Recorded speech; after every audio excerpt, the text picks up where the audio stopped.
আরে মন খারাপ করে বসে আছো কেন? চলো, কাশ্মীর ডাকছে তো।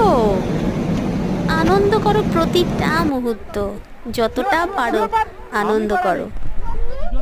চোখ ভরে দেখো দুপাশ, কত সুন্দর। স্বর্গ কাকে বলে? হ্যাঁ, একেই বলে স্বর্গ, আমাদের ভারতের স্বর্গ। দেখে যেন আশ মেটে না, সারা দিন মনে হয় তাকিয়ে থাকি। বরফ নিয়ে যেমন খেলতে মজা, বরফের লুটোপুটি খেতে হই হুল্লোড় করতেও মজা। পাহাড়ে তো আগেও গেছি, বাট কাশ্মীর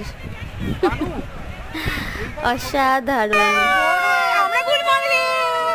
কত বড় বরফই বড় লাস্ট মুহূর্তে ঝুলে রয়েছে আজকে আটকে আছে।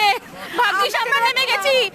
এখন দাঁড়িয়ে আছি যখন ওটা প্রত্যেকটা কোনায় কোনায় লুকিয়ে আছে ভালোবাসা, সুন্দর মনোরম দৃশ্য, চোখ জুড়ানো নেচার। উফ, প্রকৃতি এত সুন্দরভাবে সাজিয়েছে যে বলার নয়। কেমন লাগলো আজকের ছোট্ট ভিডিওটা? এইটা সবচেয়ে সুন্দর লাগছে আমার।